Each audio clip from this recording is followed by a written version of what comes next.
Hi everyone. Today we're going to have a video that outlines the basic format of a professional cover letter. So several of you in the class have already reached out to me about cover letter formatting, the way in which you should go about creating this document, and how you differentiate the document from a typical resume that you would submit for interview consideration.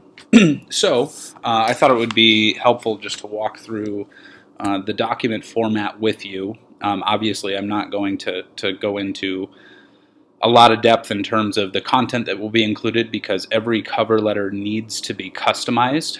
The cover letter should reflect not only your most relevant skills, aptitudes that are relevant to the position you're applying for, but it also should reflect the specific language that is used in a position description, so that you align your language specifically with the job that you're applying for.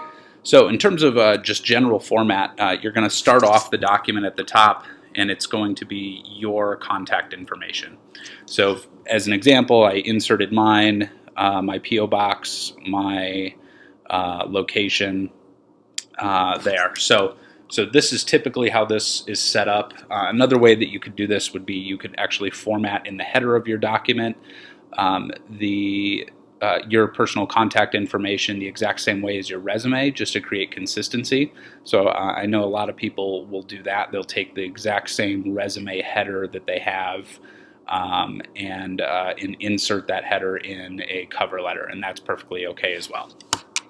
The next thing is you insert the date after a space here, and then you address specifically the individual that would be reviewing your cover letter, for instance, for the position which you're applying. So if you know who that individual is, you can insert their name, and I gave an example name here.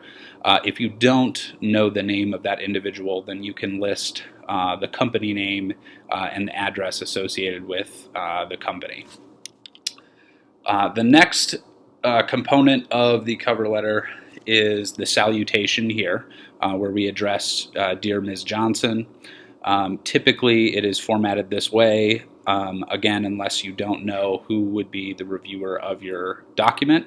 And in the cases where you do not know who the reviewer would be, you just indicate merely to whom it may concern, colon, and then you can begin the actual writing of your narrative. So after the salutation, you have typically an introductory level paragraph, and so I usually say this should be about 3 sentences or so in length.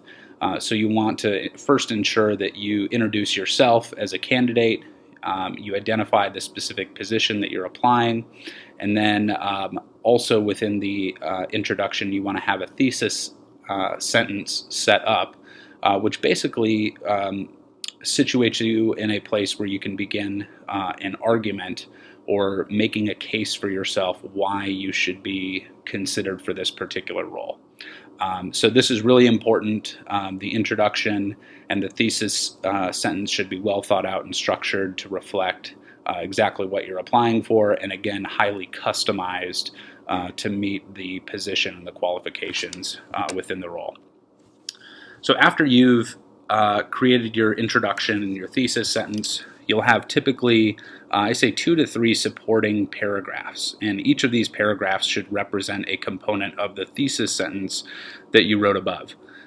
So for instance, if you indicated that you're applying for a position as a software application developer, and you have significant experience with object-oriented programming languages, including Java, and that's relevant to the role, perhaps one of these paragraphs would focus in on your specific qualifications oriented around Java.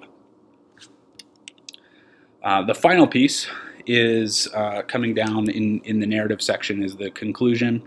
Here is where you probably take 3 sentences or so, restate your thesis that you used above, and make sure that you thank the reviewer for their time and consideration. That's something that is often overlooked, but I always recommend ensure that your final sentence says something along the lines of, thank you for your time and consideration. So conclusion, you have your sign off here where we indicate, for instance, sincerely. Typically, you should insert your actual signature where you can sign the document, or you can insert your e-signature, and then your final name here at the bottom. So this has been a brief overview of the general format of a cover letter, professional cover letter for applying to an application. So I hope this video was helpful.